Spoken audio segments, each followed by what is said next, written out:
Bienvenidos a este episodio número 10 de Historias que Inspiran, un podcast hecho para la gente que ejecuta, para ejecutores. Y el día de hoy tenemos a Ignacio Anaya. Él es tijuanense y la verdad es que para mí es un placer tenerlo en el podcast. Quiero decirles, antes de que se presente, que sus papás fueron mis profesores. Su mamá fue mi profesora de tercero de primaria, su papá fue mi profesor en tercero y cuarto semestre de preparatoria. Y pues el día de hoy tenemos el honor de tenerlo aquí con nosotros, una historia que seguramente les va a gustar y les va a inspirar. Así es que bienvenido por esta ocasión en el episodio número 10. ¿Cómo te sientes? Gracias, Fabián, encantado de estar aquí contigo. Muchísimas gracias. Número 10 es un número... Un buen número. Un buen número, un número de buena suerte, ánimo y que salga todo bien. Antes de empezar a platicar tu historia, porque quiero que sepan que es una de las personas que ha escalado el Everest, antes de tocar todo ese tema, me gustaría que te conozcan un poquito como ser humano. ¿Quién fue Ignacio Anaya en su adolescencia? ¿Cómo eres tú como persona? Bueno, se remonta a mi memoria personal más allá de la adolescencia. Recuerdo muchos episodios de mi niñez, pero en general donde uno ya va sobre todo construyendo amistades y eligiendo cosas que a uno le gustan, actividades, en fin, pues es precisamente en la adolescencia.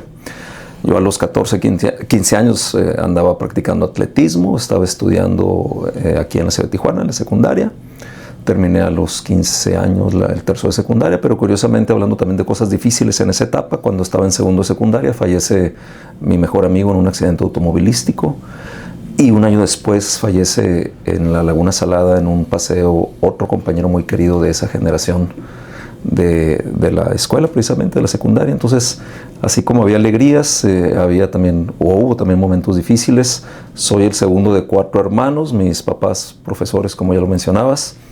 Mi papá ya falleció, en paz descanse, en el año 2021, a final de ese año. Mi mamá vive todavía, está jubilada, está actualmente en Jalisco. Y bueno, yo fui el segundo de los 4 hijos, 2 mujeres y 2 hombres, mi hermana mayor, después su servidor, luego una hermana y luego un hermano.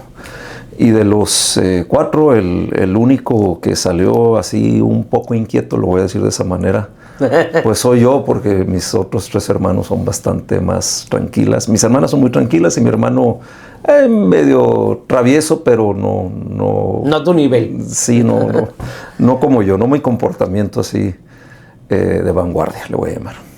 Y el tema del fallecimiento de tus amigos, ¿tuvo una etapa de depresión para ti o de juzgar por qué ellos y en el tema de Dios y de repente un alejamiento por esa situación?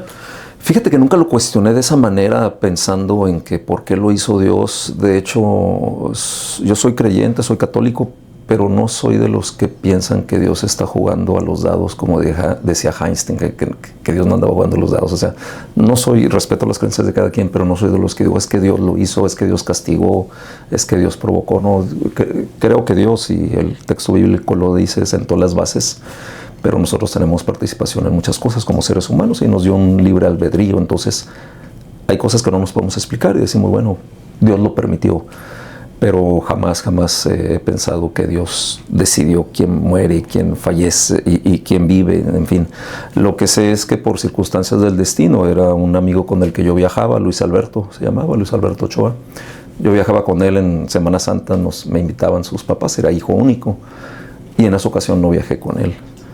No me invitaron, o no sé si no fui por alguna circunstancia, y fue la vez que tuve el accidente en Guerrero Negro en un viaje por toda la península de Baja California.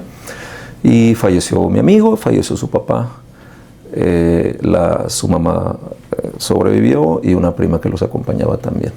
Entonces fue un enfrentamiento con la muerte, se puede decir, en carne muy cercana, en carne de un gran amigo. Pero también, bueno, recuerdo el fallecimiento de mi abuelo, de mi abuela, de mis 2 abuelos. Y después el otro amigo, Román, que pues fue una situación muy fea en la Laguna Salada, donde se perdieron los chamacos de 14, 15 años y nada más logró sobrevivir una persona o 2. Y él fue el último que encontraron. Eso fue por ahí en el año 85. Muchos años después, en la universidad, en la OEC, cuando estudié Derecho, me encontré el hermano, compañero mío, de otro de los muchachos que fallecieron. Eran residentes de playas de Tijuana, creo todos.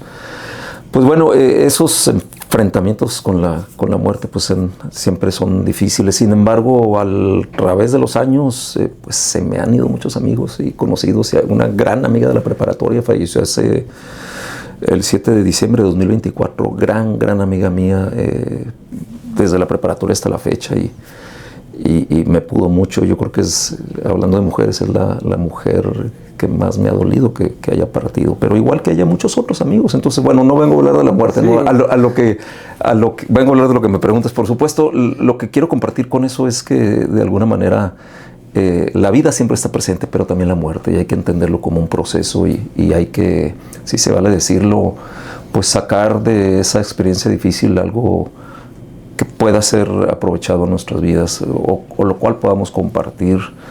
En una ocasión no nos morimos, mi ex esposa y yo nos volteamos en la carretera de Ensenada, viniendo de Ensenada para acá. El carro se hizo pedazos, eso fue en 2013 y salimos por propio pie. Pero recuerdo que ahí me di cuenta de la necesidad que tiene la gente cuando tiene un accidente, de quien alguien acuda a auxiliarlos directamente a ellos, saber qué necesitan, qué llamada tienen que hacer, máxime si no son mexicanos, por ejemplo, aquí hay mucho extranjero.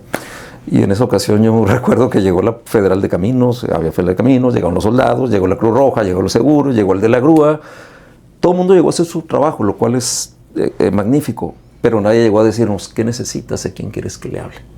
Curiosamente, los que hicieron eso eran unas personas que iban en su vehículo, una pareja joven que venían a Tijuana al cumpleaños de la muchacha, de la mamá de la muchacha, y se pararon cuando vieron el accidente.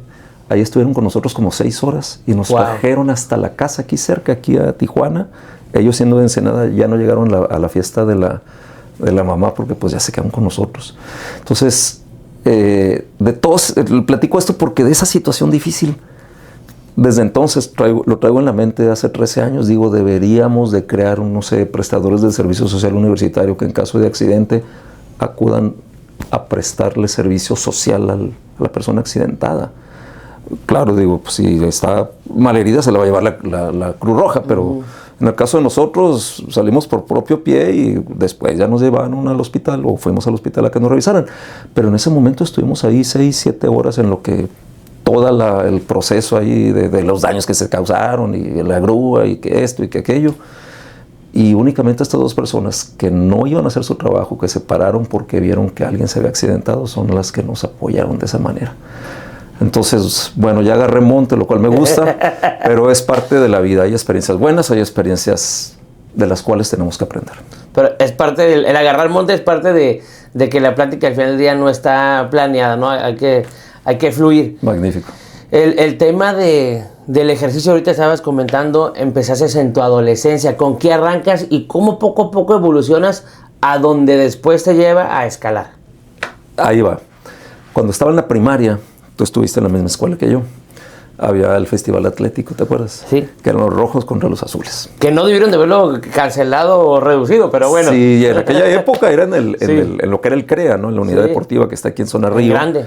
Y era primaria, secundaria, preparatoria, todo el mundo participaba, era una fiesta enorme, claro. El universo estudiantil no era quizá como ahora que hay mucho más estudiantes, pero la realidad era que todo el mundo participaba, era muy bonito. Correcto. Y yo estando en la primaria veía a los corredores. Había una competencia que se llamaba el maratón. No era la distancia del maratón, pero así se llamaba el maratón, ¿verdad? Porque era una distancia larga que corrían. Pero no participaban los de primaria, nada más, creo que de tercero o secundaria en adelante. Los demás no, porque éramos pequeños. Y recuerdo algunos que ganaron ese maratón. Eduardo Leal, por ejemplo, hijo de la maestra Lolita Leal, él lo ganó en alguna ocasión. Algunos más por ahí.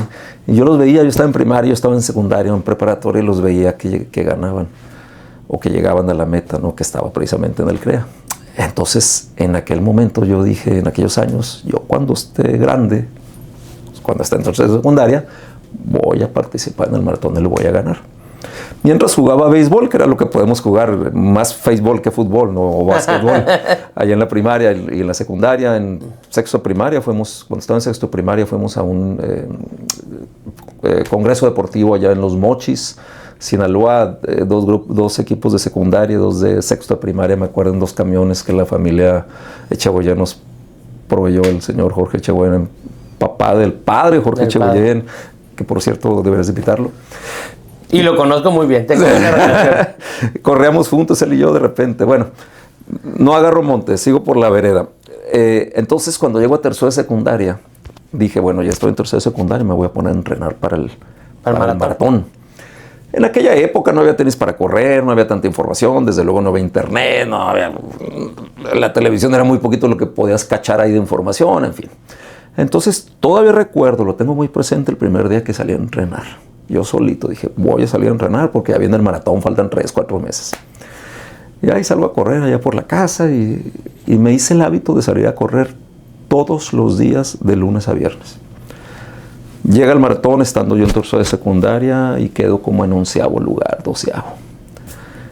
Esa misma noche, pues después del Festival Atlético había una fiesta y demás. Era domingo, sí, domingo. Y el lunes dije, voy a entrenar para de aquí a un año el maratón otra vez. Y seguí entrenando de lunes a viernes, todos los días. Incluso cuando me iba de fiesta, recuerdo que una vez mi papá me invitó a comer con unos amigos, andamos por allá en Rosarito y en la noche teníamos otra fiesta de la prepa. Y dije, bueno, entre fiesta y fiesta me fui a correr porque no dejaba pasar un día sin correr de lunes a viernes.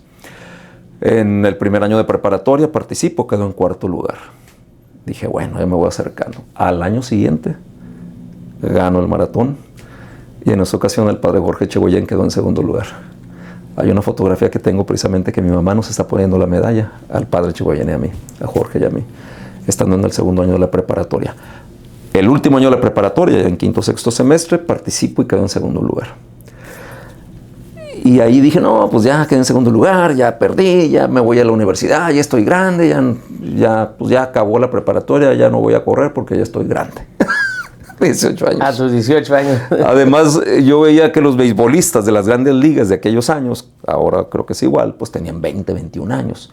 Y era una referencia para mí. No, pues yo ya 18, pues debí de haber desde chiquito, debí de haber empezado. Ahorita es al revés como veo las cosas.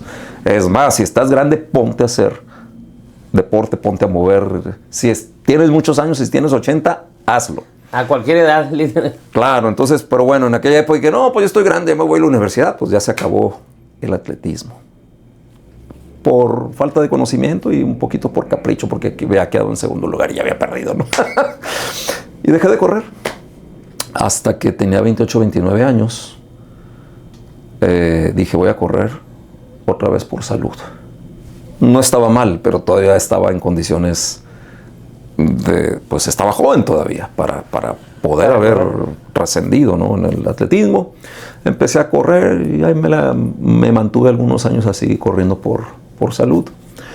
Pero hasta casi cumplidos los 38, 39 años fue cuando me meto al alpinismo, al montañismo. Y ahí dije, ahora sí me voy a poner las pilas y me quité algunos hábitos de encima. Yo fumaba cigarro, por ejemplo. Dije, ya estuvo, ya no debo fumar. Voy a regresar a correr por la parte cardiovascular y desde entonces, te hablo del año 2007, 2008, no me he detenido. De hecho, yo en la mañana me fui a dar mi vuelta de bicicleta, le metí velocidad, hice el mejor tiempo. Yo creo que porque iba a venir aquí con ustedes, hice el mejor tiempo en 3 años en esa misma ruta. Venía motivado. Por algo pasan las cosas. Sí, exactamente. Entonces, arrancas eso del alpinismo a los 31. No, a los 37. A los 37, fíjate. Aquí me queda claro algo. Primero, terminas empiezas en tu primer maratón, 11º lugar. Tuviste la oportunidad de quedar una vez en primero y luego otra vez en segundo. Así es. Al final del día, habla sobre la constancia. Nosotros queremos, o la mayoría de la gente quiere resultados inmediatos. Uh-huh. Pero te costó a ti estar entrenando de lunes a viernes. Y de repente en esa edad decimos, tengo la fiesta, ya mañana lo hago. Y ese mañana pasa una semana y empieza hasta el otro lunes, ¿no? Entonces lleva de una constancia hasta que logras lo que tú estabas buscando. Entonces, habla sobre la perseverancia. Correcto. Después pasan bastantes años, digamos, donde vuelves a retomar este tema o ya pero con alpinismo, ¿no? Siempre, y ya lo mencionaste, decimos, no, ya estoy grande para esto. Ese es un claro ejemplo de que nunca estás grande para nada. Al final, todo está en tu mente. Lo que tú quieras lograr, lo puedes lograr, siempre y cuando estés dispuesto a pagar el precio. y creo que Claro, pagas el naturalmente. precio. Sí, sí, definitivamente. Y tienes mucha razón. Lo planteas de una manera que yo la considero muy atinada. El alcanzar algo implica esfuerzo. Y el esfuerzo no va a ser, lo voy a decir así, no va a ser un esfuerzo mejor porque se den las cosas rápido. El esfuerzo es esfuerzo. Y si hay que ser constantes y esperar tiempo, pero mantener esa constancia, vamos a alcanzar aquello. Vivimos en una época que todo es muy rápido. Y mucho de eso pues nos trae muchos beneficios. Pero también a veces no nos detenemos a pensar a dónde vamos tan rápido, ¿verdad? Y es donde se genera por parte de algunas personas, sobre todo algunas personas jóvenes que se desesperan porque quieren todo de inmediato. Y no está mal querer las cosas rápido, pero hay cosas que se construyen más con la perseverancia, la permanencia, la constancia y hasta el sacrificio que con la rapidez. Y en ese sentido el deporte así es, y el cuerpo humano, hablando de que no hay edades, pues claro, ya no tengo la elasticidad de un chamaco de 15 años, pero si combinamos fortaleza mental con experiencia física y con las capacidades que tenemos a los 40, 50, 60, 70, 80 años, se puede hacer mucho. María Luisa Madueño es una corredora que tiene 70 años y tiene los récords de los maratones, principalmente aquí en Mexicali, en Baja California. El maratón de Baja California ya tiene el récord, no lo han roto desde hace 30 años que lo impuso. Y sigue corriendo a los 70 años. Ahora, no se trata de estar corriendo todos, se trata de buscar aquello que nos guste, pero yo insisto mucho en mover el cuerpo, en utilizarlo, porque para eso está, en lo que cada quien le guste. Caminar, correr, bicicleta, lo que sea. Y por otro lado, hablando de la perseverancia y la constancia, por ejemplo, a amigos, amigas que me dicen, bueno, es que voy a hacer un Ironman. Yo he hecho 17 Ironmans. 17 Ironmans. Tengo récord en Baja California de Ironmans, de participar en Ironmans y también de estar dentro del Ironman, porque como no hago los mejores tiempos en el Ironman porque no soy bueno para nadar, pues entonces la acumulada de todo el tiempo soy el que más ha estado nadando en los Ironmans, definitivamente. Perdón que te interrumpa, pero la gente que no sepa qué es un Ironman, resumido, ¿qué haces en el Ironman? Ironman es un triatlón, pero es la distancia más larga, la distancia clásica más larga, que son 3.8 kilómetros nadando, en lagos, en ríos o en mar. Es 180 kilómetros en bicicleta, a veces con subidas, a veces más plano. Y finalmente correr un maratón, los 42 kilómetros. Y es una prueba física y mental para la cual tienes 17 horas para terminarla. En Europa son 16 horas, aquí en América son 17 horas. América me refiero al continente, sí. Son 17 horas.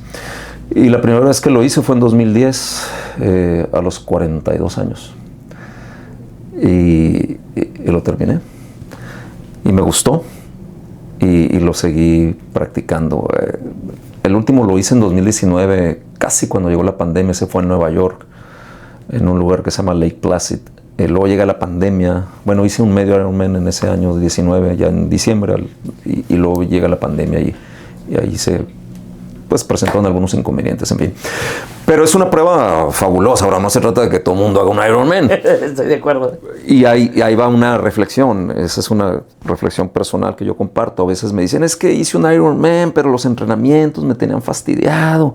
Es muy cansado, es muy tardado.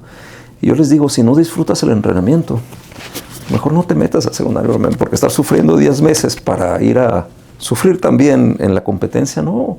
Tienes que disfrutar el entrenamiento, claro.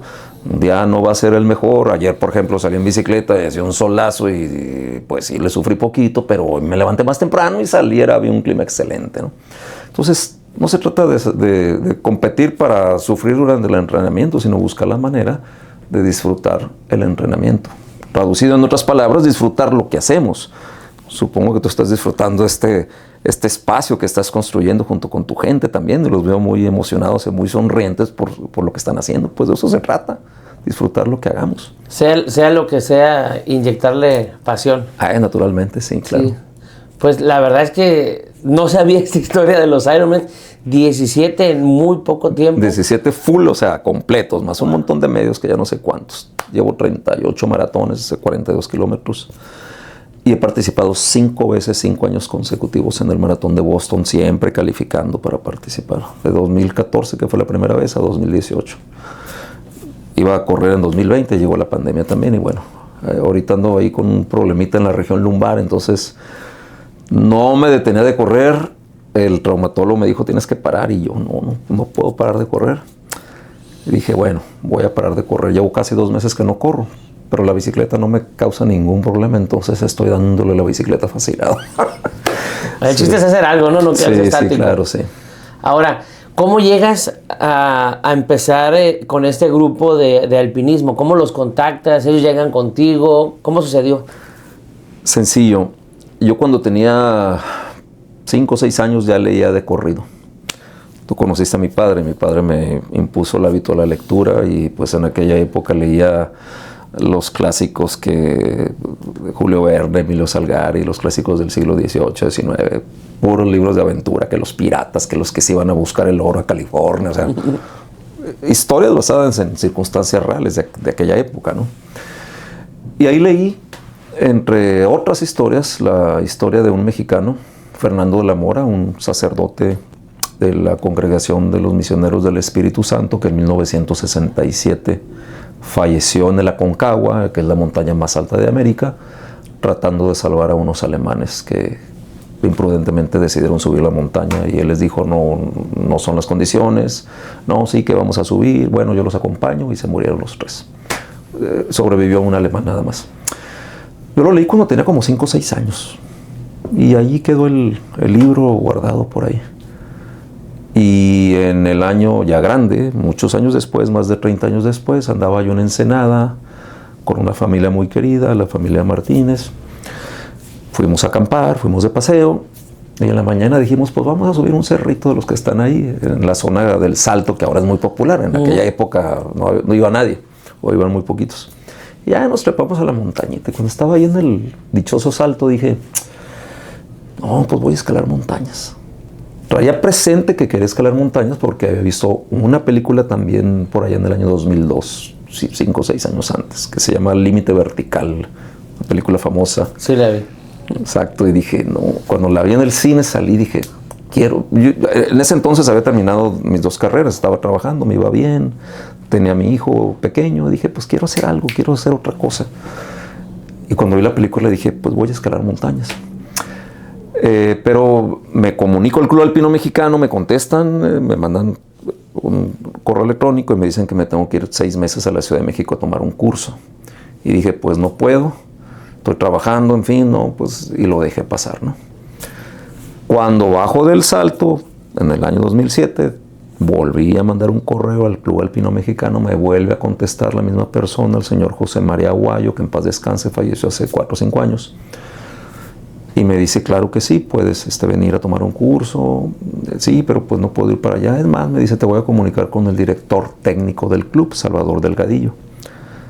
Hablo con Salvador Delgadillo, me dice, ¿sabes qué? Pues te gustaría venir para acá. Sí, pero no me puedo ir 6 meses. Pues puedes venir, a lo mejor hacemos un programa de preparación para que... Pues claro que sí, sí me gustaría, no sé qué. Y me dice, es más, con esas palabras las tengo presentes, es más, te invito a la Aconcagua.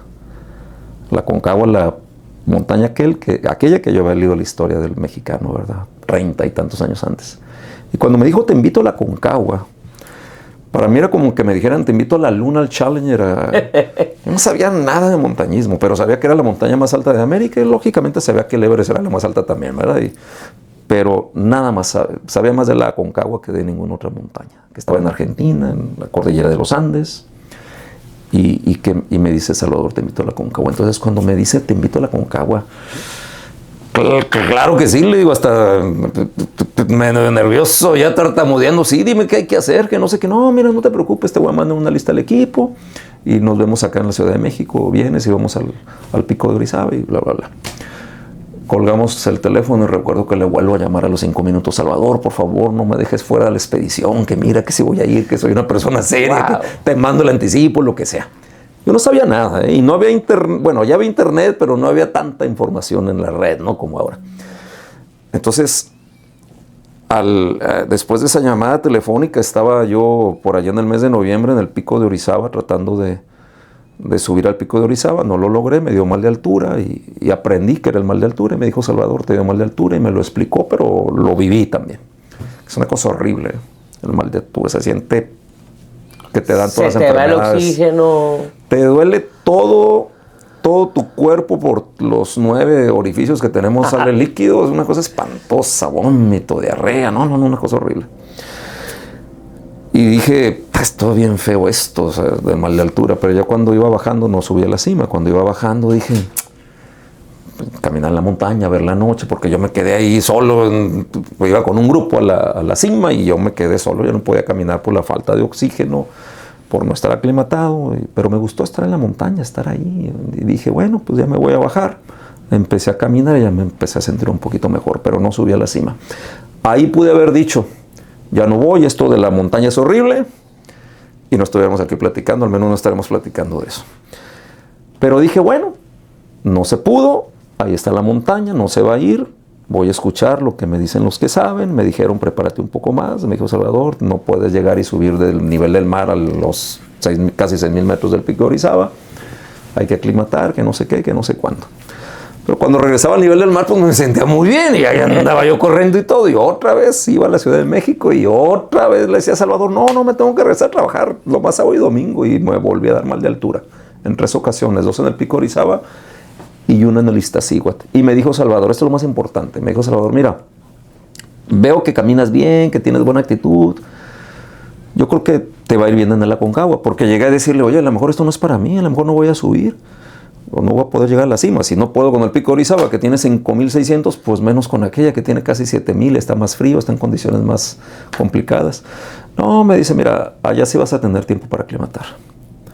Y le dije, mira, en el peor de los casos, si no subo no importa, de todas maneras tengo ganas de conocer Argentina, no pasa nada, voy con esa actitud y vamos a intentarlo. Y así me fui. A los 2 meses de que no pude subir al Pico de Orizaba, logré llegar a la cima de la Aconcagua. Entonces, así se dio.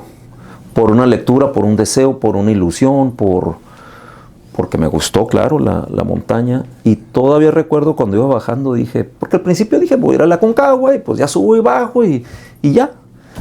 Pero cuando iba bajando dije, no, hombre, esto lo quiero seguir haciendo. Eso fue subí a la cima de la Aconcagua el 19 de enero de 2008.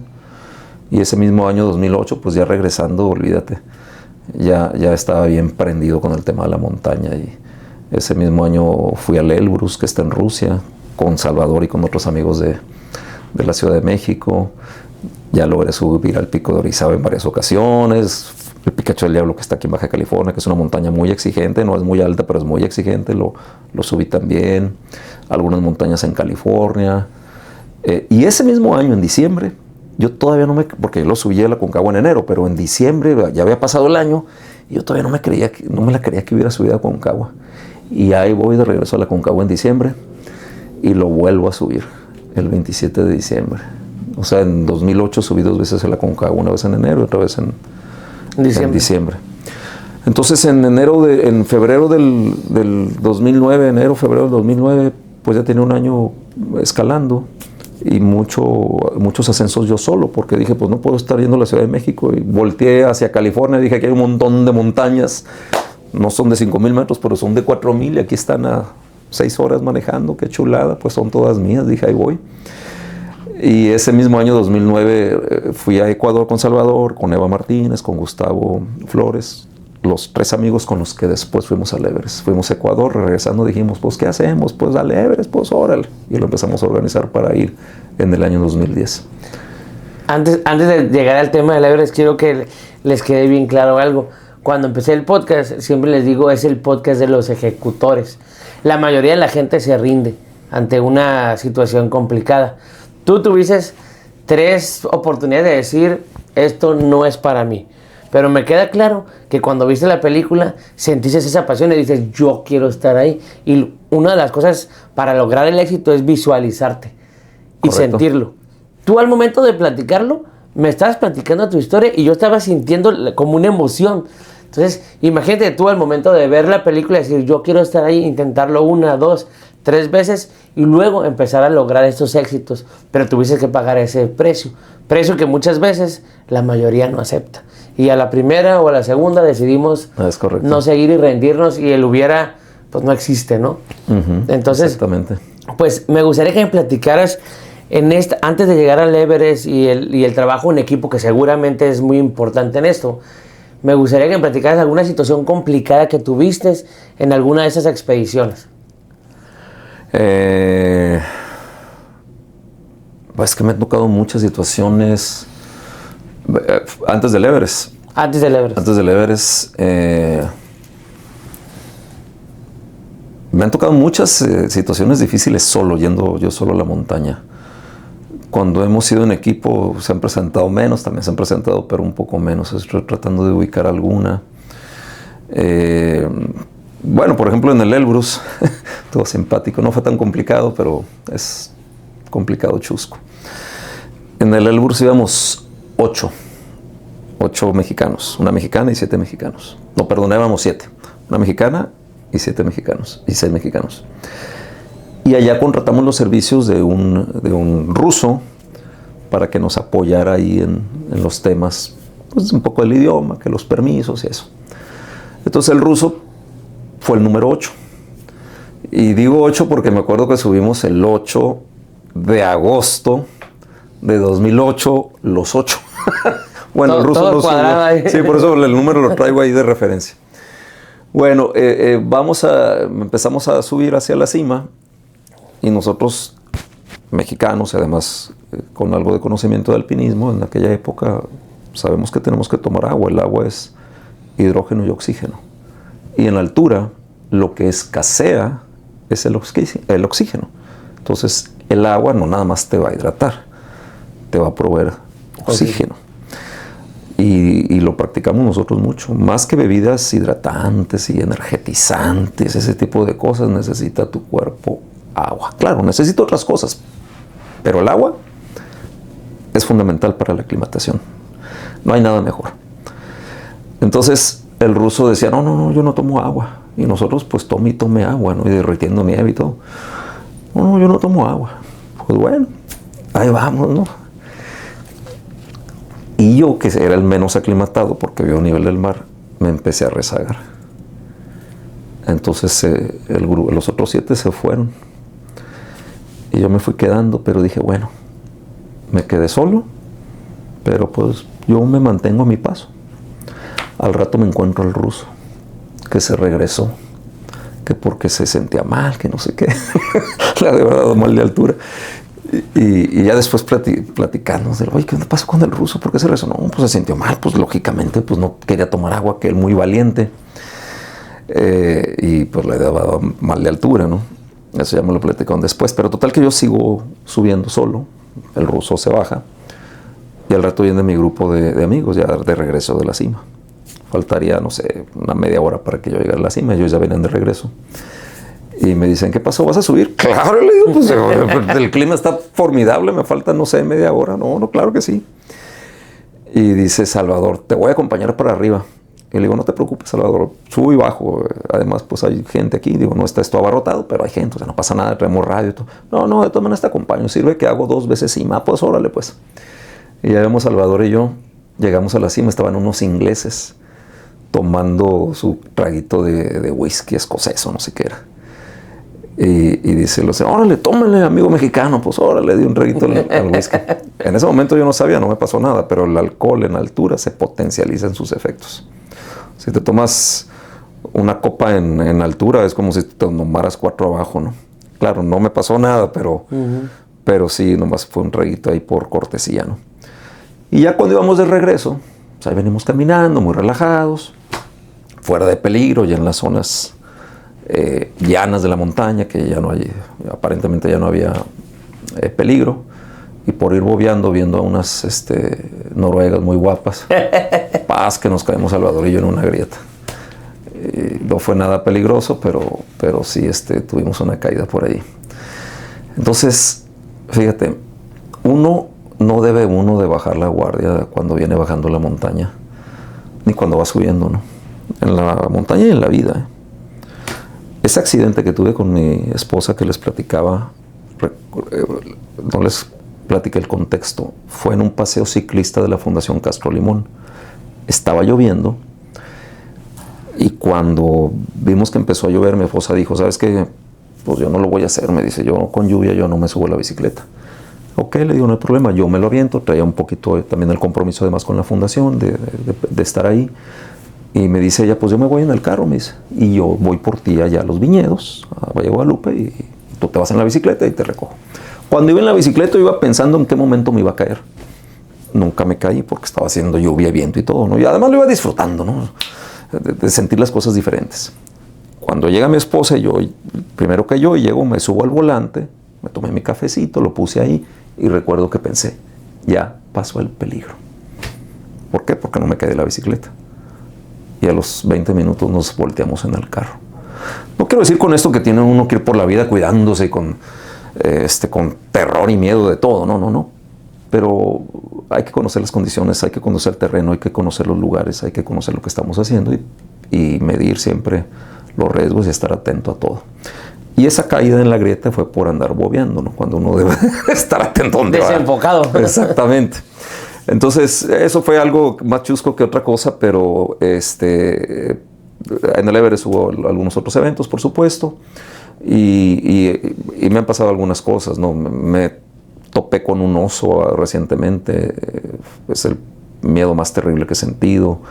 Una roca una vez casi me aplasta, si no brinco como gato me mata una roca en el Shasta Mountain en California. Otra vez por no traer los crampones, que son los metales que van adheridos a las botas. Pensé que no iba a haber tanta nieve en esa montaña y me fui así sin crampones y dije, bueno, le voy a dar. Me resbalé y empecé a deslizarme. Afortunadamente me detuve en un nevero de nieve. Me levanté y dije, adiós montaña, luego regreso y me bajé. Después regresé ya con los crampones. Entonces, las medidas de seguridad, la prudencia debe de acompañar siempre a la tenacidad, al esfuerzo, a la constancia, lo que ya platicábamos, ¿no? Hay una frase por ahí que dice, mezcla a tu prudencia una gota de locura o mezcla a tu locura una gota de prudencia, ¿no? O sea, debe de haber esa dualidad siempre. No estamos exentos a los accidentes, a los peligros, pero sí podemos al menos medir, estar atentos, ver lo que está sucediendo a nuestro alrededor. Y eso es parte de lo que cultiva uno en este tipo de actividades deportivas, en la montaña, en los triatlones, en los maratones, en muchas otras cosas. Y ahora sí, tocando un poco del Everest, me gustaría saber sobre el trabajo en equipo. Yo soy fiel de la sinergia, de Ajá. colaborar, de no hacer las cosas yo solo, y creo que subir en un Everest debes de confiar en la gente con la que vas. ¿Cuáles crees tú que es las principales características que debe tener ese equipo para tú poder saber que estás confiando en la otra persona? Porque al final, pues estás poniendo tu vida en riesgo.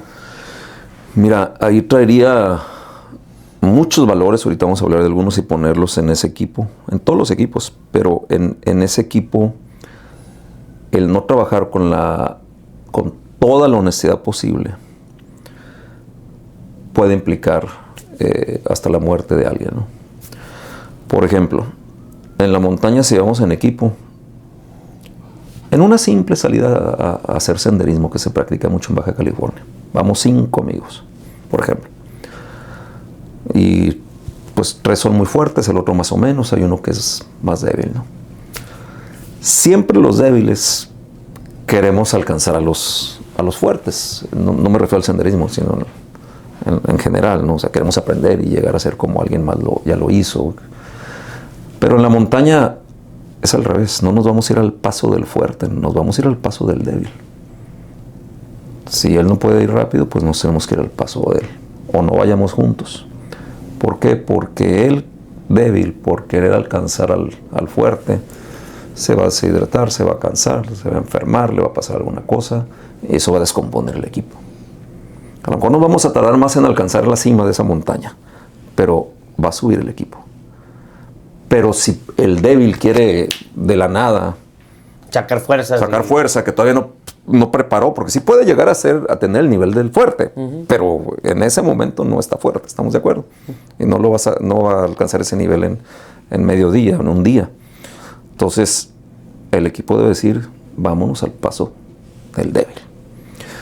Otra cosa, no tiene nada de malo enfermarse, no tiene nada de malo cansarse, no tiene nada de malo fastidiarse, sentirse con desgano, andar malhumorado, tener hambre. Y en la montaña pasa mucho lo que a veces pasa en la vida. No, yo sí aguanto, no, yo eso estoy fuerte, no, yo no tengo sed.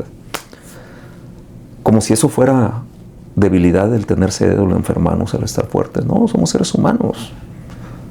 Y a lo mejor hoy no es mi día y me siento mal, o a lo mejor me dio hambre, pues tengo que comer y no me voy a hacer el que no, yo aguanto, ¿no? ¿Por qué? Porque en la montaña, si alguien se siente enfermo o alguien cometió un error y pierde parte del equipo y no lo dice porque le da pena, porque se siente incómodo, pues va a poner en riesgo a los demás. Si vamos tú y yo a la montaña y yo traigo hambre y me da pena decirte, oye, hay que detenernos, Fabián, porque tengo hambre, pues al rato el hambre ya va a hacer falta de energías y al rato hasta me voy a desmayar. Y entonces en lugar de yo ayudarte, tú me vas a tener que sacar de ahí, me vas a tener que cargar quizá, o qué sé yo, ¿me explico? Muchos de los accidentes en montaña, que no tiene que ver con las condiciones objetivas, es decir, con lo que no podemos controlar el clima, las avalanchas, las grietas, pero sí podemos controlar el cómo nos sentimos y el cómo lo compartimos con el equipo. Y muchos de los accidentes suceden por eso, porque una persona se quedó callada, o el otro, el fuerte, no tuvo la consideración de decirle, oye, ¿cómo te sientes? Si lo está viendo que está tambaleando. Y aquel fuerte ya quiere llegar y el otro está medio mal y no hay esa comunicación tan importante.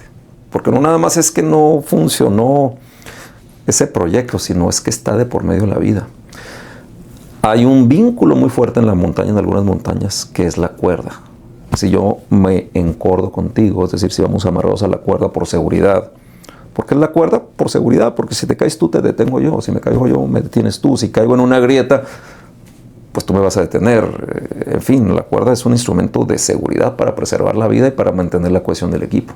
Pero se dice que no te vas a encordar con cualquiera, porque estás poniendo tu vida en las manos de la otra persona.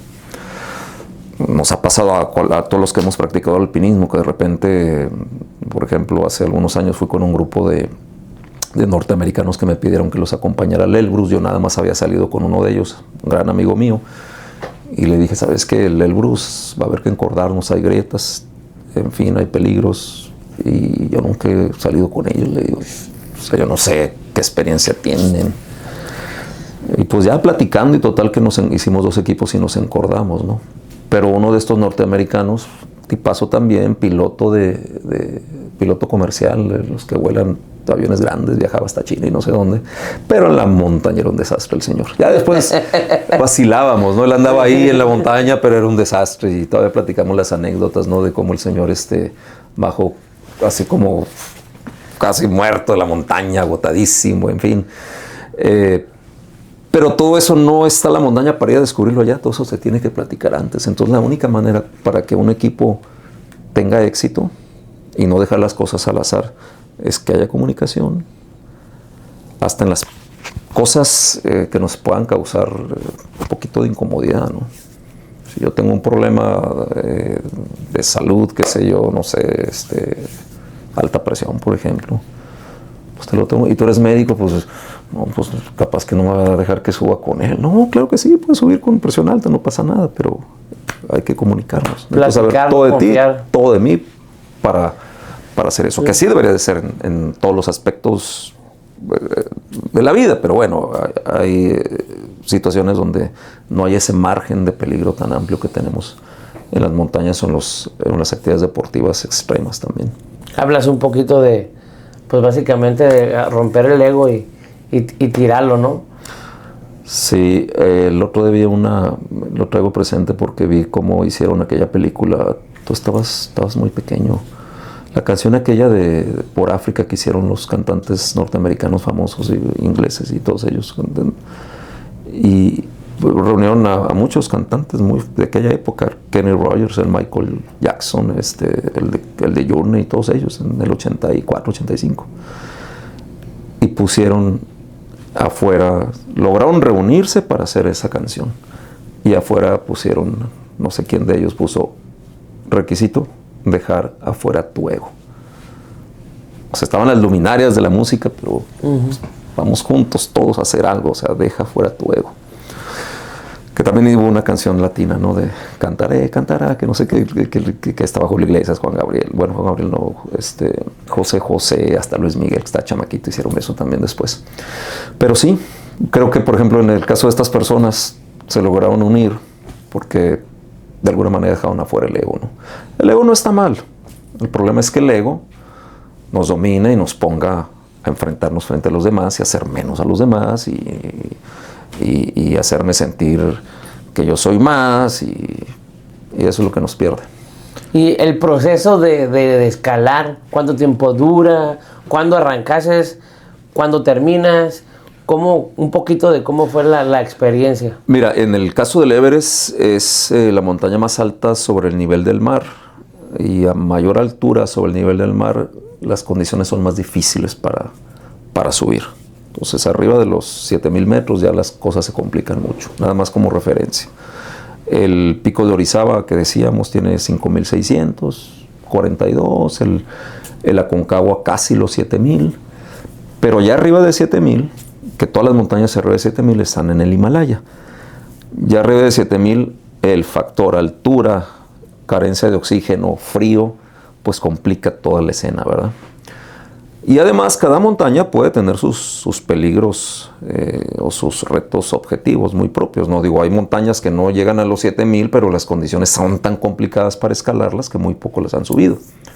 En el caso del Everest hay condiciones complicaditas, no como en otras montañas, hablando de la cuestión técnica, pero la altura, el frío, las distancias y los peligros como las avalanchas y demás, pues complican toda la escena, ¿no? Entonces, eso genera que el ascenso al Everest se dilate durante muchos días y semanas. Número uno, para subir a una montaña como el Everest uno tiene que estar aclimatado, tiene que estar adaptado a la altura.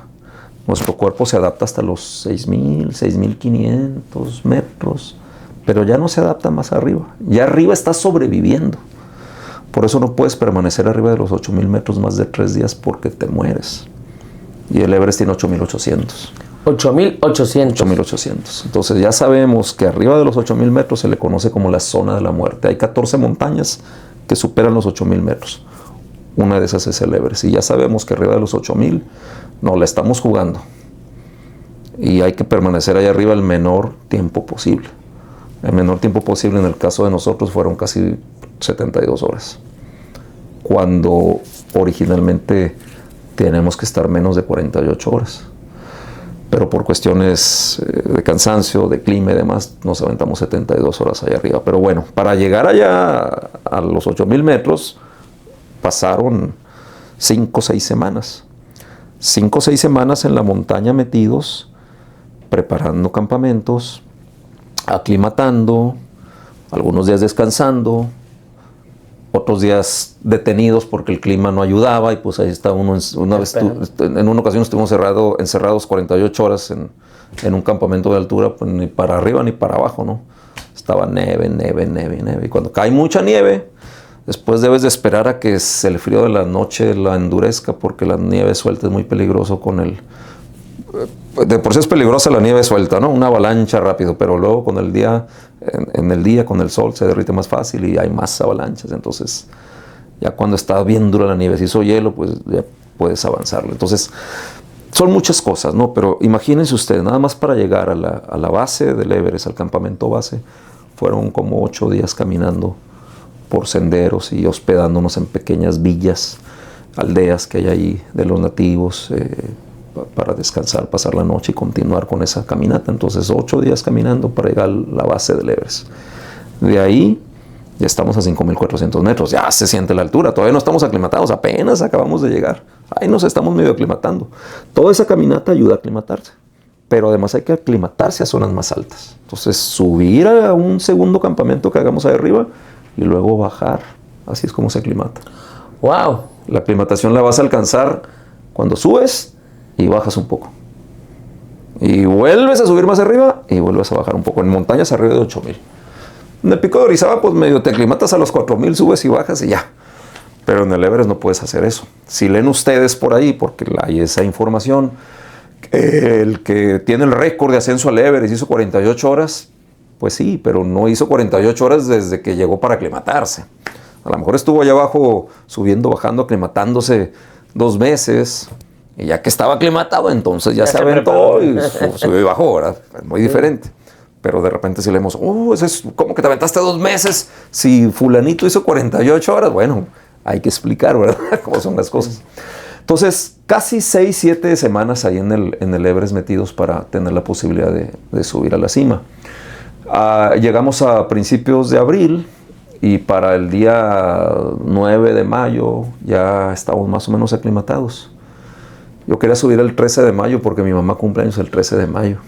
Entonces se abrió la posibilidad de subir el 13 de mayo, pero el clima no nos dejó. ¿Subir ya te refieres después de la...? Sí, de la aclimatación, okay. Y todo. Ya a principios de mayo ya estamos aclimatados, entonces ya podíamos decidir o buscar la fecha para subir. Buscar la fecha me refiero al clima, ¿no? El que el clima lo permitiera. Y tenía pensado el 13 de mayo. Ya estábamos listos, dije 13 de mayo, pero no, el clima no nos dejaba.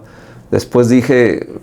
Híjole, el 15, que es día del maestro, ¿no? Yo daba clases en la universidad, además tantos maestros que he tenido, mis papás maestros, pero tampoco, el 15 tampoco, ¿no? Hasta el 17 de mayo logramos subir a la cima. Nada más que para subir a la cima éramos 4, Eva, Gustavo, Salvador y su servidor. Pero días antes, a finales de abril, Salvador se enfermó de neumonía. Estábamos en uno de los campamentos de altura, empezó con problemas, con una tos muy seca, después tuvo ahí algún sangrado y fue algo bonito, no que se enfermara, sino que estábamos 3 expediciones, estaban unos suizos, unos italianos y nosotros, ¿no? Y todo el mundo dejó de seguir con su logística para subir a la montaña para acudir a auxiliar al mexicano. No los conocíamos, no sabemos quiénes eran, ni siquiera los hemos saludado. Pero todos teníamos algo en común, subir al Everest. Pero había una persona enferma que estaba en riesgo de su vida, entonces el objetivo en común se detuvo, quizá momentáneamente, se suspendió y el objetivo fue salvar la vida al mexicano. Y entre los italianos y los suizos y los mexicanos y un par de cherpas, bajan a Salvador hasta el campamento base para que un helicóptero lo lleve a un hospital a Katmandú.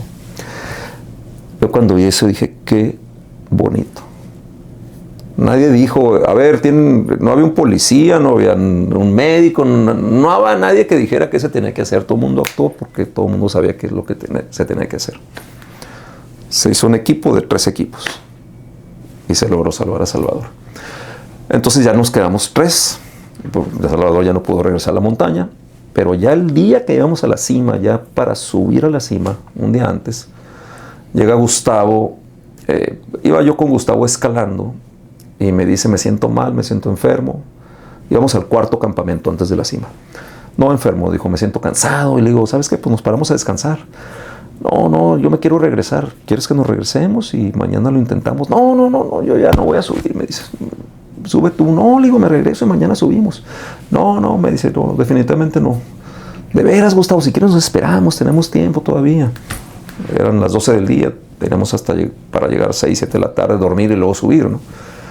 No, me dice, me voy a bajar. ¿Seguro? Sí. Gustavo es mucho más prudente que yo. En otras ocasiones que salimos juntos, al Whitney, por ejemplo, nos aventamos en medio de un temporal y subimos y bajamos. Y me dijo el Gustavo, ¿estás bien loco? ¿Cómo hiciste eso? Pues vienes conmigo, me siento seguro. Le digo, por eso lo hice.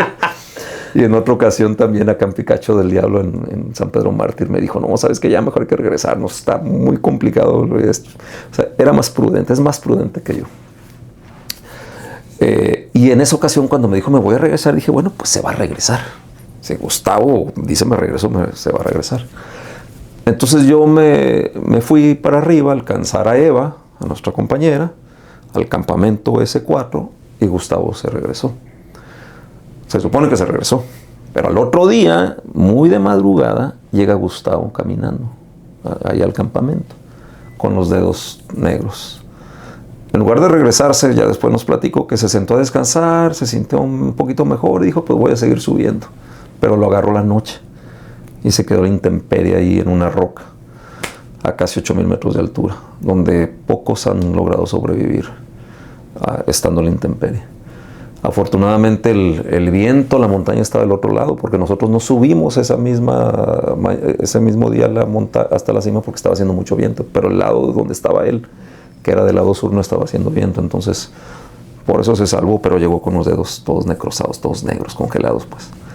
Entonces ahí ya no pudo subir a la cima. Todavía nos aventamos ahí una discusión de que me dice, me dice, no, ya no va a poder subir. Pues no, ya no vas a poder subir, Gustavo, y dijiste que te ibas a bajar, ahora sí, vámonos para abajo tú y yo. No, tú no, ¿cómo que no? Pues ve cómo estás. No, pero ya estás aquí, ya vas a subir. Pues la Eva que suba, le digo, pues es parte del equipo y ella está bien, ella está enterita, que suba ella. No, sube con ella y cómo se ve ella sola. Pues ya ves que siempre anda sola por todas partes, que va sola, le digo. Y me acuerdo que me dice el Gustavo, no, le digo, me dice, no, yo voy a bajar, yo no puedo subir, pero tú sí tienes que subir. Tú tienes que subir por todos también. Suban ustedes por todos nosotros. Mira, Gustavo, ya no te pongas terco, le digo. Me voy a bajar contigo y luego venimos. Otro día venimos. Y me acuerdo que me dice, estás loco, con otra palabra, ni que estuviéramos en Acapulco, me dice. Pues me hizo reírnos, pues Acapulco, en la Ciudad de México, Acapulco es ahí. Y en eso interviene un Sherpa, ¿no? Llega un Sherpa y dicen, ¿saben qué? Cálmense, muchachos, que no sé qué.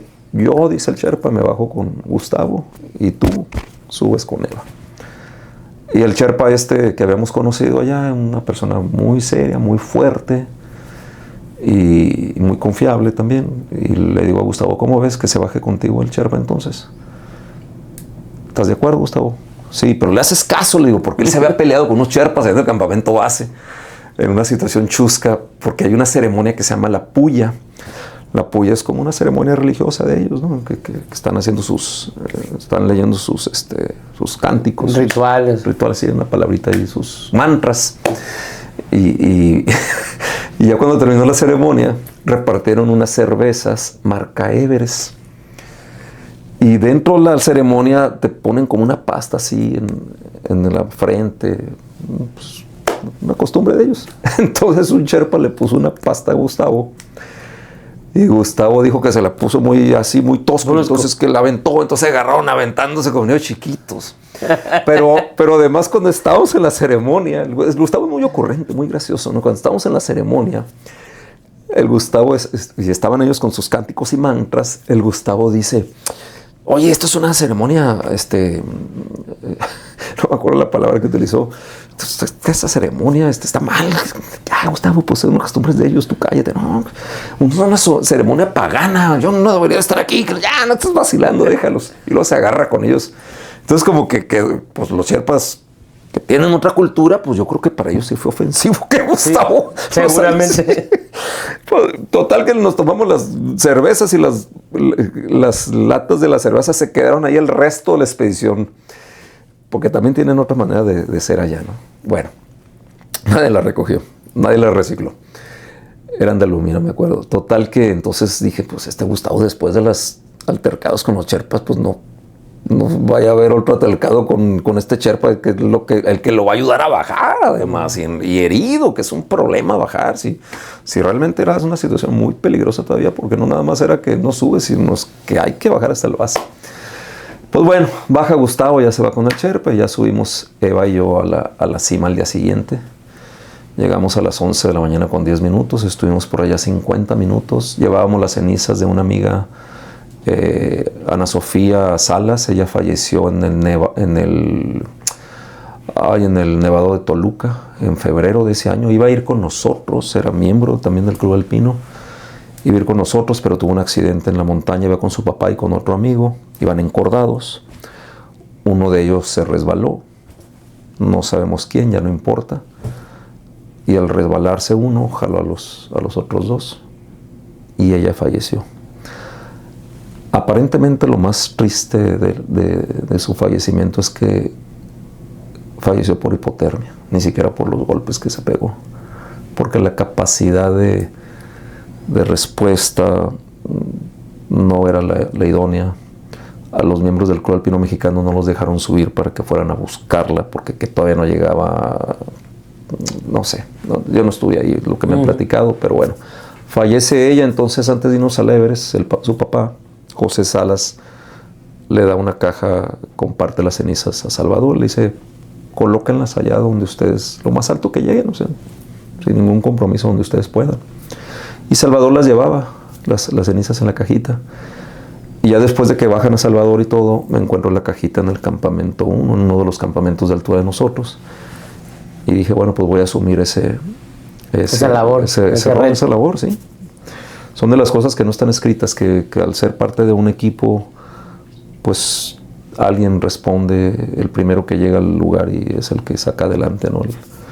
Entonces nos llevamos las cenizas y ya en la cima le dije a Eva, vamos a esparcirlas por ahí, tomamos un videíto y todo. Luego llegó algunas cosas de encargos, ¿no? Que me llevaron fotos de la familia. Dije, pues no puedo llevarme a la familia, a mi esposa y a mi hijo.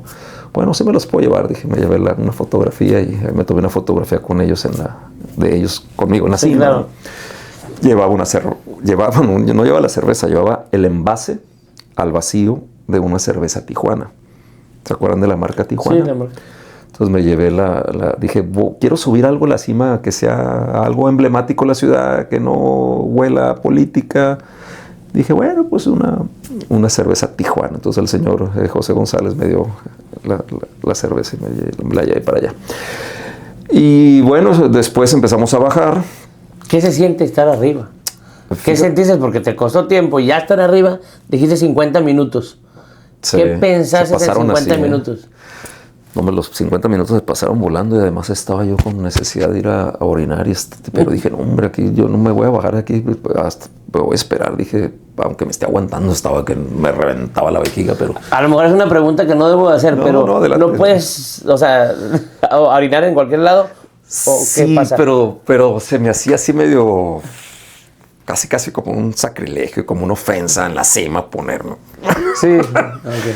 Y bajar unos metros, no, para volver a subir yo ya no quería ni un paso para arriba, no, es que esa altura es colosal lo que siente el cuerpo, ¿no? Entonces cuando llegas allá dices, ya no más arriba. Y además no quería pensar en bajar un poquito y luego volver, se me ve 20 minutos en eso, no sé, entonces me estaba aguantando. Ya que empezamos a bajar, ya después por ahí, ¿verdad?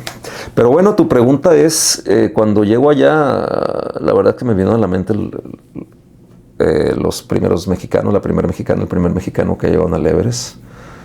Dije, wow, o sea, me estoy sumando a lo que ellos lograron hace casi 30 años, en el 89 y luego en el 98 que subió Elsa Ávila, subió en el 98, en el 89 Ricardo Torres Nava.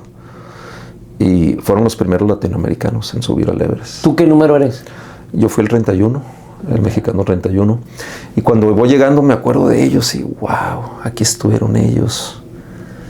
Y además tantos otros, ¿no? De otras nacionalidades. Y también me acordé de tantos que perecieron en ese intento.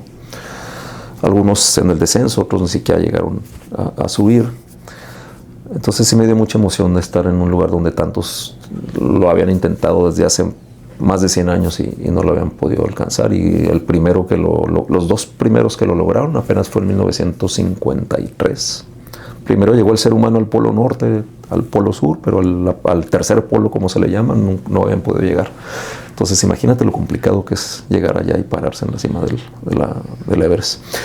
Y bueno, empezamos a bajar, ya, digo, obviamente el abrazo, la felicitación. Ahí en la cima estaba un colombiano que yo no conocía, que le falta un pie, traía una prótesis, Nelson, se me escapa el apellido. Y cuando yo veía que estaba hablando, escuchaba y lo veía que estaba hablando con un teléfono satelital. Y recuerdo bien que decía, estoy en la cima del Everest. Y como que le preguntaban, pues ya bájate. Y yo, oye, es que es el Everest. Y cuando estás allá y le platicas a alguien que no le sabe mucho al tema, piensa que no se entiende. No hay cosas que hasta que las ves, las vives o te las platican de primera mano, las puedes entender mucho mejor. Pero él está platicando con alguien diciéndole que está en la cima del Everest. A mí se me quedó grabada la imagen del colombiano con su prótesis, porque además pues, es de las pocas personas que suben sin un pie, ¿no? Después lo conocí aquí en Tijuana, que vino a una convención y me hablaron, me dijo, no, ya está Nelson, ¿lo conoces? Que dice que subió en 2010. Nelson subió en 2010, que no tiene un pie. Casi segurito que es él, no puede haber otro. Y yo ni siquiera había cruzado una palabra con él, pero cuando lo saludé aquí en Tijuana, 7, 8 años después, nos dimos un abrazo como si fuéramos los hermanos de toda la vida, ¿no? Porque eso también genera la montaña. Cuando vas a alguien, vives una expedición con alguien en una montaña, se generan unos lazos tan estrechos, lo sientes como que son tu familia, ¿no? Con quien vives ese tipo de experiencias. De hecho, Gustavo pues es un gran amigo, pero lo veo muy pocas veces. Él está muy ocupado ahorita trabajando, es secretario de la presidenta de la mesa directiva del Congreso Federal. Desde entonces trabajaba con ella. Kenia López se llama, la presidenta de los diputados. Y ahí el otro día lo vi en una foto al Gustavo ahí,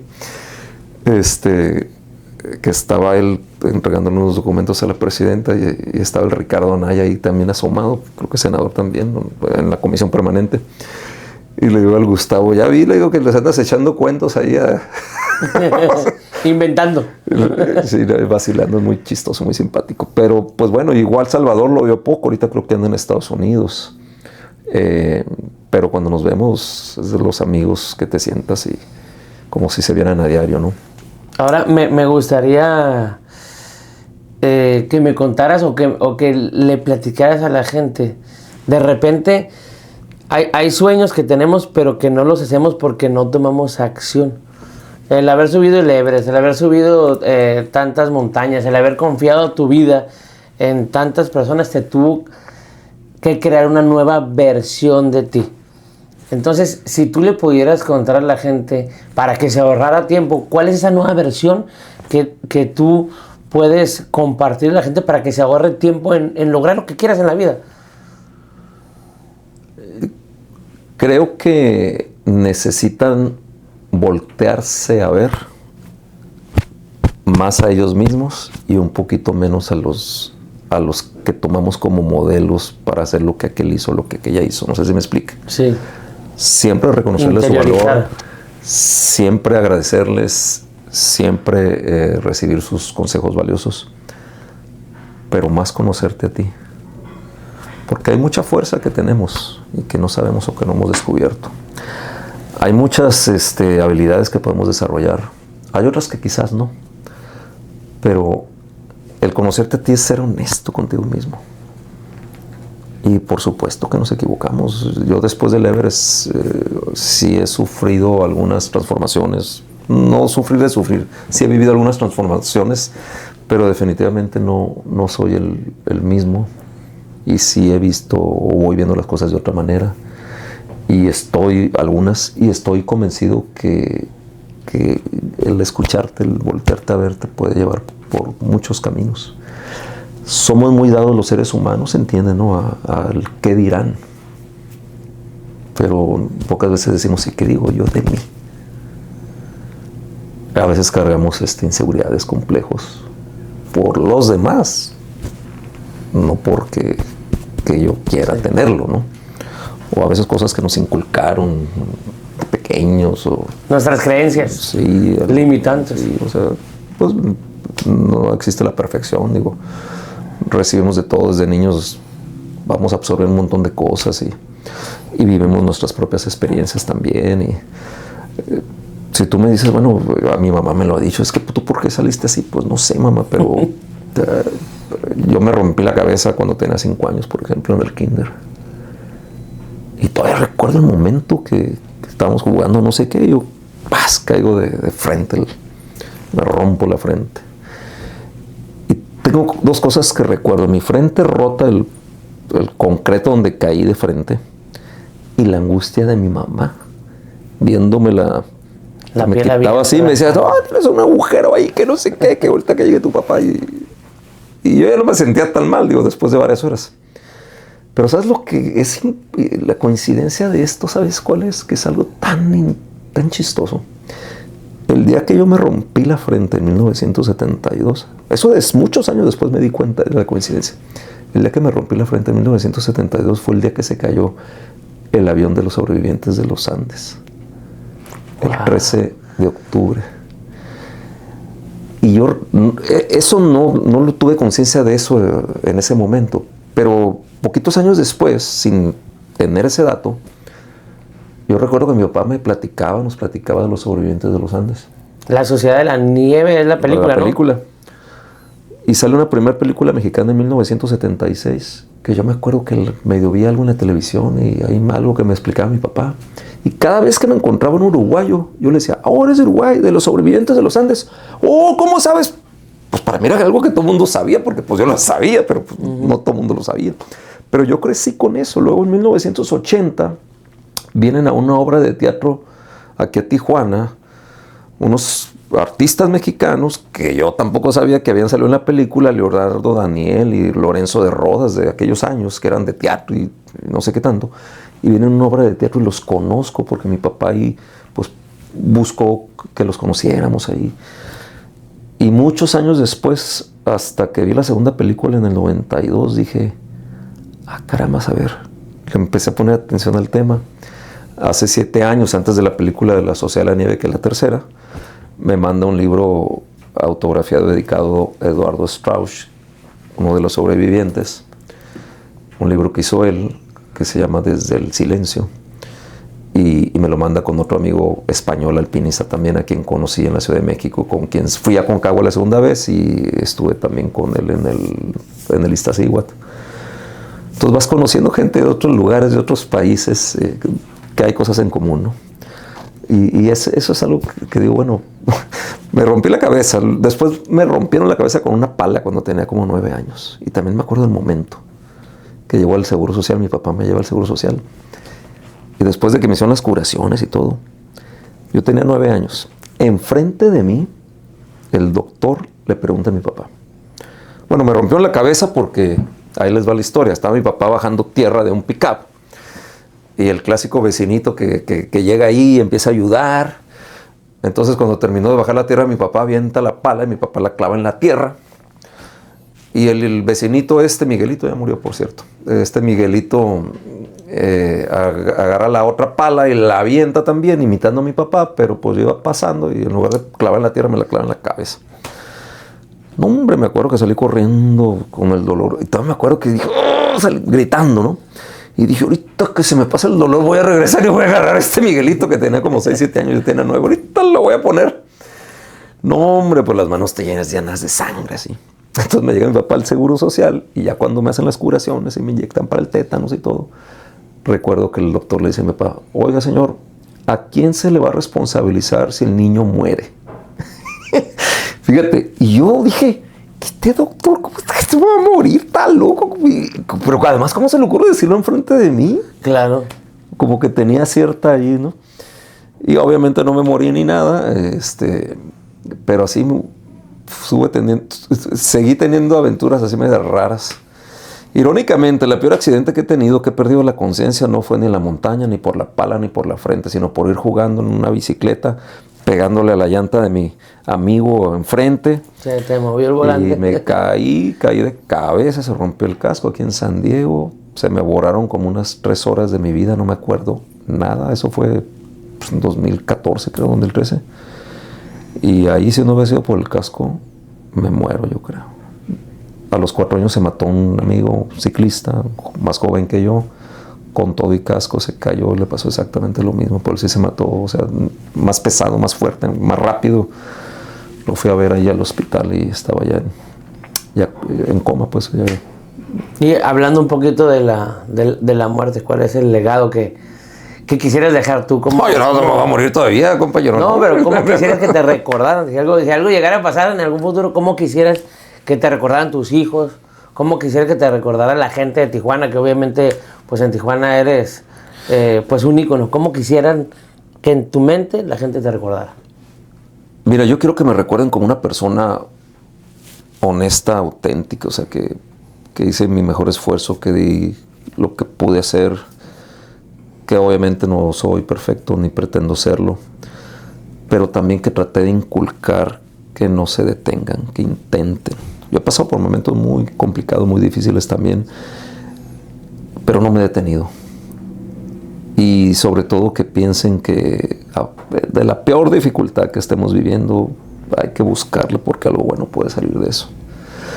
Entonces, obviamente, qué mayor satisfacción que la gente te recuerde como alguien que hizo algo bueno, que intentó algo bueno al menos. Y que se hizo una buena fama, pero una buena fama de servicio a los demás, no servir. No para uno demás, porque me han dicho, fuiste al Everest, es lo máximo, sí, pero subir al Everest no es lo más importante, lo más importante es lo que haces con haber subido al Everest. Y les comparto un último detalle que para mí es muy importante. y que es parte de lo que viví. Cuando estuve en el Everest, ya en el descenso, tuve congelamiento en los dedos de los pies. Y regresando aquí a México, a Estados Unidos, me hospitalizan y me operan 2 meses después aquí en Utah. Y cuando estaba allí hospitalizado, 2 meses después del ascenso al Everest, pues nunca había estado hospitalizado tanto tiempo. Entrar al hospital era una operación sencilla y para afuera, ¿no? Ahí estuve casi 3 semanas. Pero además, yo era totalmente dependiente de los demás. O sea, yo no podía hacer nada, ni ir al baño, porque pues no podía. Estaba recién operado de los pies, de los dedos. Entonces, cuando estaba ahí, también me estaba dando cuenta que había personas que habían sufrido verdaderas tragedias. Estaba un niño quemado, otro señor que había perdido una pierna y un brazo, porque estaba en una unidad para quemados y congelados, pero no había nadie congelado más que yo. Era verano. Ese hospital que está en la Universidad de Utah está muy cerca de un lugar que se llama Park City, que construyeron en 2002 con motivo de los Juegos Olímpicos Invernales. Sí, vi el lugar. Exacto, entonces pues estaba yo en ese hospital y muy bien atendido por todo el mundo, por las enfermeras, doctores, trabajadores sociales, todo el mundo. O sea, me sentía, la verdad es que me atendieron muy, muy bien. Pero lo más importante es que unos días antes estaba yo como héroe, entre comillas. Me dio las llaves de la ciudad del presidente municipal, me entrevistaron en muchos medios, fui el primero de Baja California que subí al Everest, me invitaron los niños a las escuelas, me aplaudían, o sea, algo muy bonito y lo cual estoy muy agradecido. Pero a los pocos días aquel héroe estaba en un hospital y no podía ni levantarse para ir al baño, rodeado de personas que estaban sufriendo tragedias. Entonces ahí dije, lo mejor que me pudo haber pasado es vivir la experiencia de darme cuenta que los verdaderos héroes están en el anonimato, en el silencio, en el sacrificio diario, en el esfuerzo, curando gente, cuidando gente, protegiendo gente. Estaba un trabajador social ahí, un hombre fornido, grande, que era el ayudante, ¿no?, para moverte y llevarte. Y me acuerdo que me platicó que él trabajaba, no sé de qué, pero que él realmente no disfrutaba su trabajo y que ahora estaba ahí ayudando a los enfermos porque era algo que realmente disfrutaba. Entonces, ¿qué tenemos que hacer? Buscar lo que disfrutemos. Y verdaderamente las cosas que consideramos malas en este mundo, las personas que hacen cosas malas, no las disfrutan, las hacen por miedo, aunque ni siquiera lo saben. Tenemos que buscar aquello. Qué poderoso mensaje. Tenemos que buscar aquello que disfrutemos, porque las cosas que disfrutamos van a ser las cosas que nos favorezcan a los demás. Entonces, cuando estaba allá dije, qué bueno que estoy aquí, porque aquí estoy viendo los verdaderos héroes. Y lo escribí en un libro que, por cierto, les tengo que traer en una segunda invitación, si la hay. Sí, claro. En el libro lo escribí ahí que los verdaderos héroes son las personas que en el silencio, en el anonimato, están haciendo su trabajo día a día en los hospitales, en las fábricas, en las escuelas. ¿Cómo puede la gente comprar tu libro? Está en Amazon. Hablando de Amazon, está como un Everest para cada quien. Aquí en la ciudad de Tijuana lo tenemos en Librería México. Creo que ya se agotó, ni me he dado la vuelta para allá. Pero por Amazon pueden pedirlo impreso o pueden pedirlo digital también. Estuve en la Feria del Libro en 3 ocasiones y hace unos días estaba pensando en regresar a la Feria del Libro de Tijuana el próximo año para promoverlo. Es una experiencia fabulosa, me encanta, llega la gente, amigos, conocidos, amigas que no veo de años y de repente se aparecen ahí con sus familias a saludar. No, disfruto esa semana, ya hace ya algunos años que no estoy. Pero bueno, eso te digo, es algo hermoso, ¿no? El estar en la cima, el estar allá donde hay otras necesidades que también no debemos de olvidarlas. Hasta el expresidente Nixon lo dijo una vez, que solamente cuando caminas por los valles más profundos valoras lo que es escalar la más alta montaña. Entonces, eso para mí es lo que le comparto a la gente y se puede decir que lo más importante de haber subido a una gran montaña y a otras muchas. Ahí seguimos todavía escalando. Y seguirá y continuará, ¿no? Y seguiremos, sí, claro, sí. Pues mira, la verdad es que te felicito por lo que has logrado. Creo Gracias. que todo esta entrevista habla sobre una persona que nunca se ha rendido, que ha luchado por sus sueños, ha luchado por la pasión y al final se nota el momento que te estás expresando, ¿no? Se nota la emoción, se nota la adrenalina que tú mencionas, ¿no? Y es parte de lo que tenemos que hacer. Venimos a este mundo temporalmente como para arruinarnos y no ser felices con lo que queremos hacer. Entonces, creo que estás dejando un mensaje claro, una invitación a que no te rindas, una invitación a que los resultados se logran intentándolo varias veces, una invitación a que de repente van a llegar momentos muy difíciles de pérdidas y cualquiera puede decidir tener una depresión y caer hacia abajo. Y tú, a pesar de tener tantas pérdidas a lo largo de tu vida, sigues tú con una mentalidad positiva, con valores, con tu comunicación con Dios. Entonces... Y ese mensaje, ese mismo mensaje que supiste resumir de una manera magistral, cuando me opera la doctora allá en Utah, recuerdo que le dije, bueno, doctora, ya sé que me va a quitar ahí parte de los dedos, ya sabía yo de los riesgos y todo, pero ¿qué va a pasar? Le digo, ¿voy a poder caminar normalmente? Claro que sí, me dice. ¿Y voy a poder volver a escalar montañas? Claro que sí. ¿Y voy a poder correr y todo? Todo lo vas a poder hacer, Ignacio. Una gringa tejana ella, ¿no? Me dijo, todo lo vas a poder hacer. Eso también para mí fue muy importante. Porque si nos dicen puedes, y lo entendemos, lo aceptamos, lo compramos, como se dice. Pues, lo crees, lo interiorizas. ¿Qué tal si la doctora me hubiera dicho, no, mira, ya estás grande, ya ves lo que te pasó, ya mejor no vayas a las montañas, ya dátela más tranquila, total, ya lo viviste, pero mira, ¿para qué te arriesgas? No hubiera hecho un triatlón, no hubiera hecho nada ya, no hubiera corrido maratones. Y estaría así con mi bastoncito, tal vez. Claro, no puedo bailar ballet, pero pues tampoco nunca me gustó. Nunca me interesó. A lo mejor todavía puedes, ¿sí? Pero bueno, a veces, y complemento, hay que escucharnos a nosotros mismos. A veces los mensajes llegan por los demás. Y eso pasó con la doctora. Pero hay que saber escuchar y estar preparados. Exacto. Hay que tener un oído aquí y un oído allá. Sí. Así es. Pues gracias por estar con nosotros. Un placer, Fabián. Muchas gracias a ustedes. Fue el episodio número 10 de Historias que Inspiran, el podcast de los ejecutores. Y creo que les quedó muy claro que Ignacio Anaya es una persona que a lo largo de su vida ha sabido ejecutar y ha tenido grandes resultados. Es que la misión número 1 es que compren su libro, está en Amazon. ¿Tus redes sociales las puedes compartir? Claro que sí. Ignacio es mi nombre de pila. Me gusta, me encanta, pero en redes sociales estoy como Nacho Anaya. Me pueden decir Nacho también, por supuesto. Nacho Anaya. Síganos en las redes sociales, compren su libro, síganos en el podcast, compártanlo para que más gente pueda escuchar este tipo de historias. Y de nuevo, pues gracias por tu tiempo. Y creo que sí, va a haber una sesión número 2 para profundizar un poquito en los temas. Encantado, saludos a todos, muchísimas gracias y pues que tengan un excelente día, lo que resta del día de la tarde y una excelente vida. Gracias.